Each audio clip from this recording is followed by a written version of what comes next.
Why is Boas surgery a scam? Very simple. The answer is the same answer that's always been: money. Most of these veterinarians that perform this surgery will tell you 90+% effective, with a downside that it could go fatal.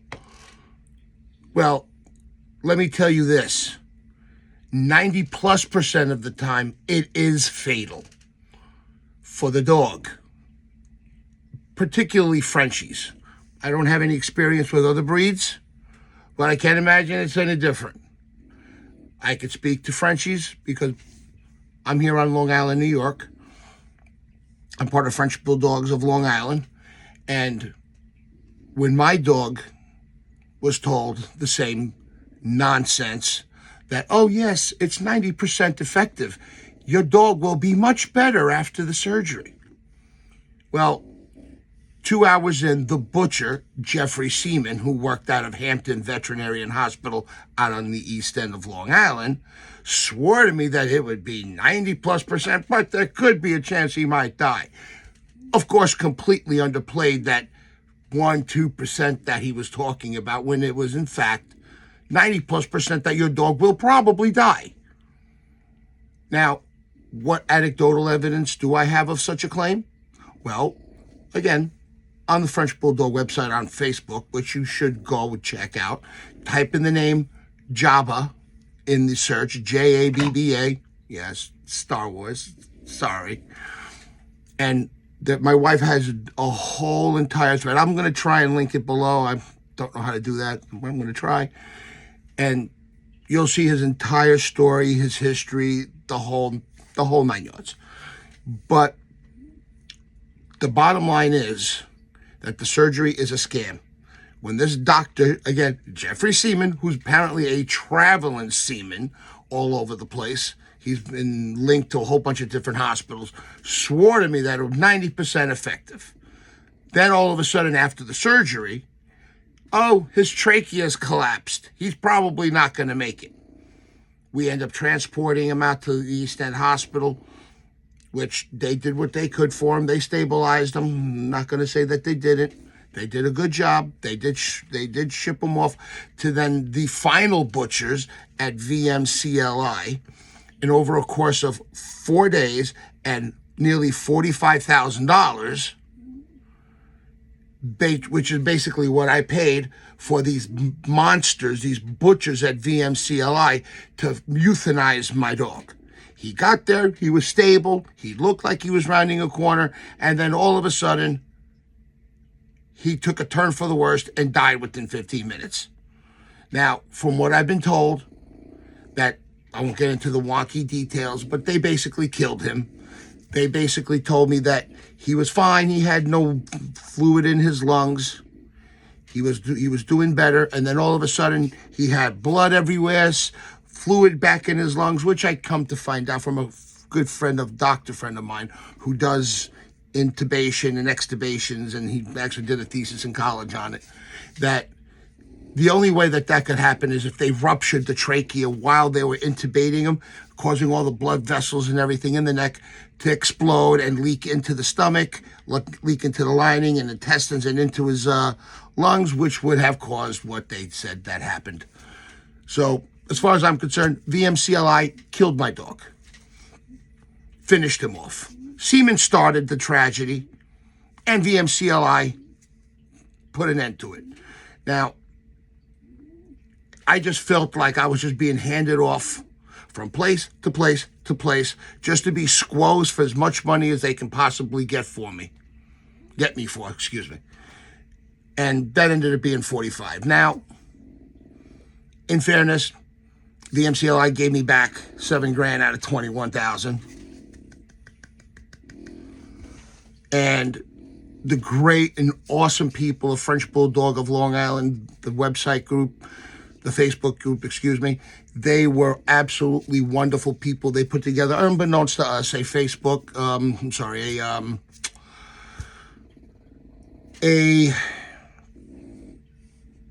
GoFundMe page. Sorry about that. Mental block. I'm just going through a lot of emotions right now. did a GoFundMe page, and they raised nearly $5,000 for us to help us cover some of the expenses. Wasn't asked. It was voluntarily done. Lots of people gave money. They all followed Jabba's story for the near 4 days, and everybody was pulling for him. Nobody more than us and my wife. And unfortunately, he succumbed to greed, selfishness, and the sheer audacity to think that they can lie to people, tell them about these surgeries, that they're going to save their dog, and they do not. On that Facebook post where I was telling you to go to, French Bulldogs of Long Island, there's multiple threads of people, all age dogs from 6 months all the way up to like mine, who's 3.5, in various different conditions and shapes and sizes and everything in between. I'd say about a good 40 people all said that their dog went in for the surgery and died. Some immediately, some a few days later, which is probably where they get their BS 90% number. So they sit there, well, he didn't die during surgery. He died 3 days later at the hospital. So technically he survived the surgery. But they just died 3 days later of multiple complications. And after you spend a fortune to try and save them, and then they do not. So what I suggest is if you're going to do the surgery, try and find out how bad your dog is prior to the surgery. Try to use like a scale of 0 to 10. 0, he really doesn't need it. He could use it when he really doesn't need it. And at 10, he has a hard time breathing and he's constantly vomiting and throwing up, and he sounds like a chainsaw all day long. That would be a 10. My little Jabba was about, I would say somewhere 7, 8 in that ballpark. He was okay, but he could have benefited from the surgery if the 90% was accurate, which it is not. So of the 40 some odd stories that you can read there, 38 died. 38, not 2, like that number would suggest of 90 something percent. 2 survived. 1 said that the results afterwards were anecdotal at best. Didn't really improve him all that much. And the second guy, only after he spent $120,000 did his dog survive. Now, if he didn't have the money, probably dog would have survived. I know there'll be other people that might turn around and say, well, that's kind of a lot of money. I agree. Listen, you spend on your dog what you feel is appropriate, or cat or chicken or whatever the case may be. You do you. I'm not going to begrudge anybody for doing whatever it is that they want to do. You do what you want to do. Your money, your dog. It's emotional. I get it. I understand. Trust me. I went through it. And you're going to do what you got to do. You got to do what you got to do within your heart, what you feel is best to try and save your dog or cat, well, whatever. Now, what I can tell you is this. I know some people might say you should have gotten insurance. Yes, and my dog did have insurance.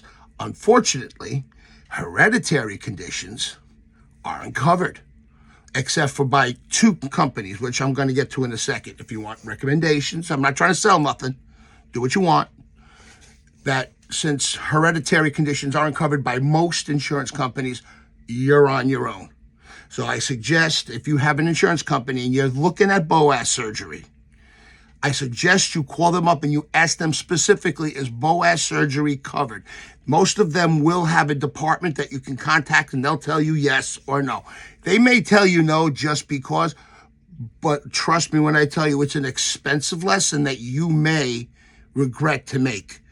There are a couple that do cover hereditary conditions. And as far as I'm concerned, my personal preference, I ended up going with Trupanion. They seem to be the best, and they had some of the best reviews. They cover hereditary conditions, especially with Frenchies. They have a very good IBDD plan as a supplemental thing. So roughly, I mean, in New York, it's expensive. There's, you know, if you're a multi-state individual and you have multiple homes or multiple locations, or you do a lot of traveling and you have other addresses you can use out of state, trust me, the premium can change dramatically. And I mean like a third of what it could cost you locally here in New York. In New York, they wanted nearly $300 a month And I ended up getting it for somewhere around $100, and even $100, like 101 to be exact. And that was with the optional rider for dental and IBD and all that other stuff. Now, I believe there was one other one that covered hereditary conditions. I believe it was Embrace or Pets Best. I'm not sure which one of the two. I kind of forgot because I kind of locked in with Trupanion, and I'm kind of there. The only thing is they don't cover any of the wellness. They only cover hospital treatments and things of that nature. So you may want to get like a wellness policy for doctors and stuff like that. You can get, if you're in any place where there's a Petco, you can get Vetco, which is not that bad, $17 a month. And they do the trick. Or you can get something like Nationwide or something else as a supplemental policy to take care of the wellness, and then you can use Trupanion for the hospital. They work really great. They pay the doctors directly. You don't have to go like I did, had to go fumbling looking for $40,000 to pay all these people in 15 minutes. You know, they will accept Trupanion. If it's covered, and it should be, they will pay the doctors directly, and there's going to be no out-of-pocket other than your deductible and whatever you're responsible for, 10, 20, 30%, whatever. Now, again, if you're going to do the surgery or thinking about it, the worse your dog is, it's counterintuitive, I understand. If your dog is scheduled for the surgery, and if the closer to that 10 he is, the more likely he is not to survive. If you are comfortable and you're willing to risk his life, because that is what you're doing. These doctors make it sound like they're just going in for a tooth cleaning and they're going to be out in 20 minutes. They are not. They will more than likely, the closer to that 10 they are, the more likely they will die from the surgery. Now, I know this video is getting long, and I know it's getting a little wonky, but it's a very important subject. I feel very strong. I could have broke this up into maybe like 2 or 3 parts, but I kept it as one. Sorry. Now, like I said, the closer to 10, the more likely they will die.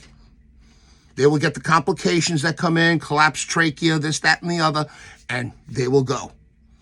Now, if you're comfortable with that and you can live with that, go right ahead. If your dog is 1, 2, 3, something along that long line, that's up to 5.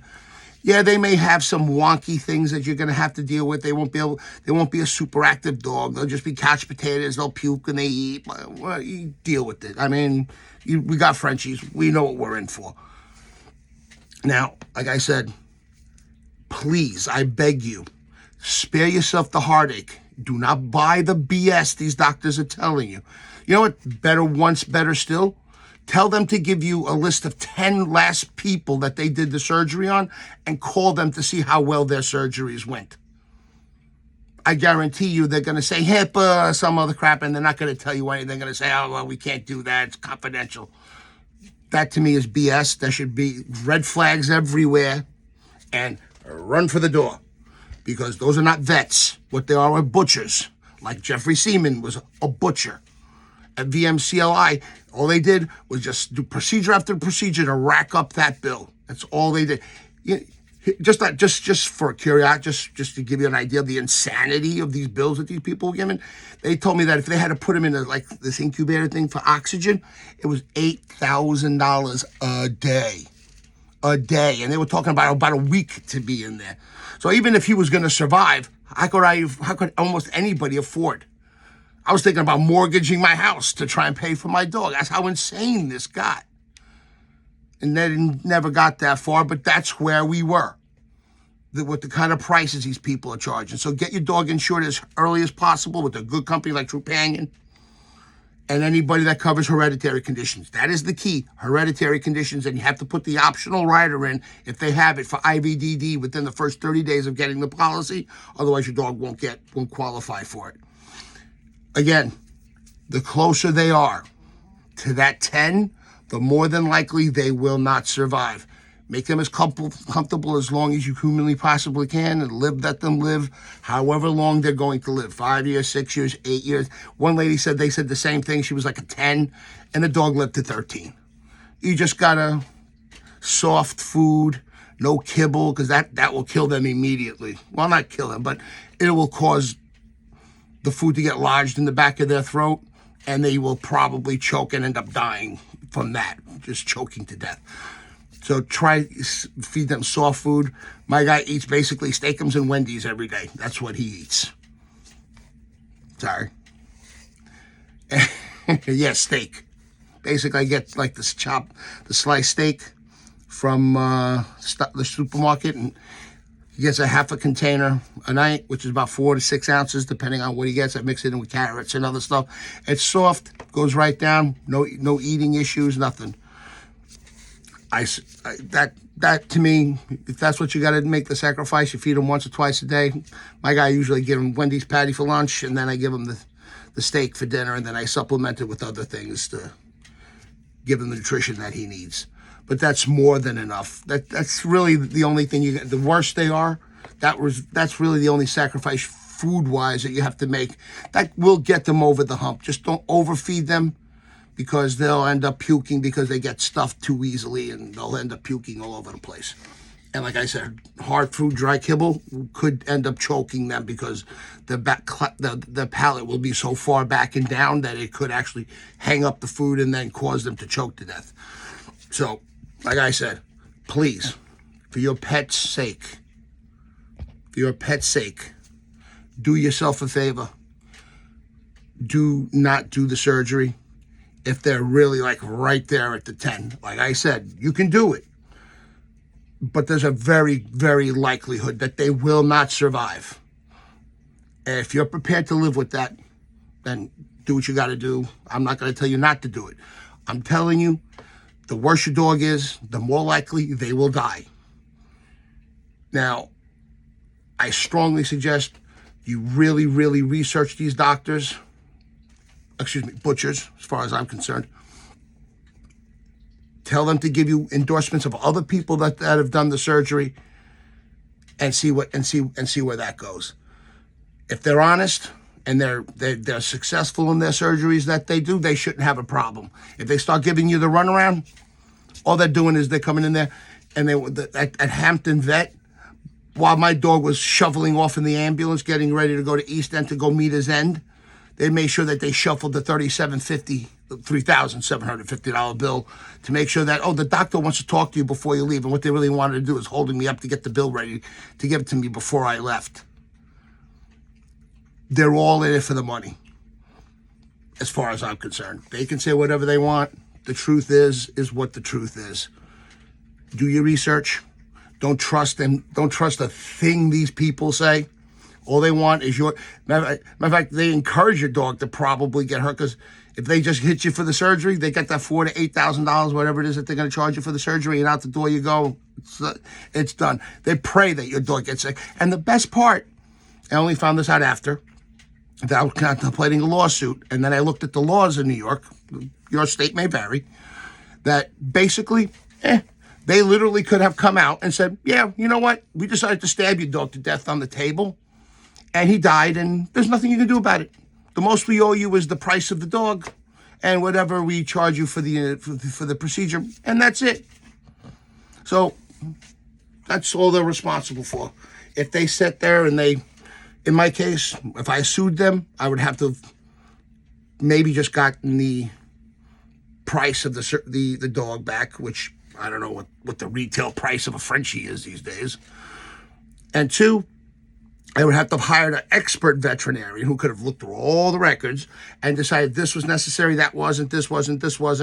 And then after you pay them God knows how many thousands of dollars, and then the lawyer thousands of dollars, you would have gotten brought back, maybe 50 cents from the doctors and everybody else, because you would have been better off literally just not suing, which is what, honestly, all the lawyers told me. You're going to spend tens of thousands of dollars suing these people, and you might get back maybe a couple of grand at best. At best. So the law's not on your side, which some kind of politician somewhere, you know what, should pick up the mantle for these little guys and get them a little justice. Not fair that these people can literally kill your pets with no recourse in the world whatsoever. Yeah, okay, you're going to have to figure out how do we put the value of a price of an animal on something. You know what? We figure out prices for everything every day of the week. Somebody can do something. Any rate, I can rant on for another half an hour. So what I suggest you do, again, research the surgeon, research the facility, have them see if they can give you any kind of information for other people that have done the surgery and how well they've gotten. They've said check they could done the x-ray to see what the condition of the pipe, the throat was before they did the surgery and determine whether or not it was good. But this guy was so locked in to do the surgery, he didn't care. He could have had a trachea the size of a pin and he would have probably have done the surgery because he just wanted to get his money. Okay? Was he a bad surgeon? Yes. Was he a was he a crappy surgeon? Yes. My dog's dead, so that proves that. And as far as I'm concerned, all those people that were involved in this cabal of hospitals that passed my dog around like the village bicycle, they were in on the scam too. Everyone milked me for 10 grand along the way, and then at the end, killed them off and then sent me the bill.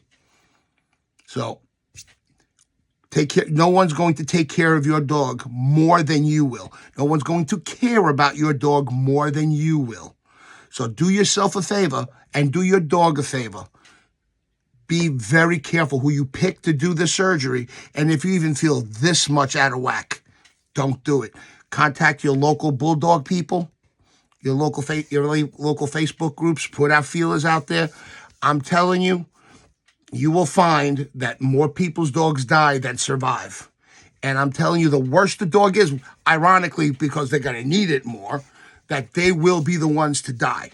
Maybe the ones that have got like a 0 rating or a 1, and, if you put them on that scale, you got a 1 or a 2, maybe even up to a 3.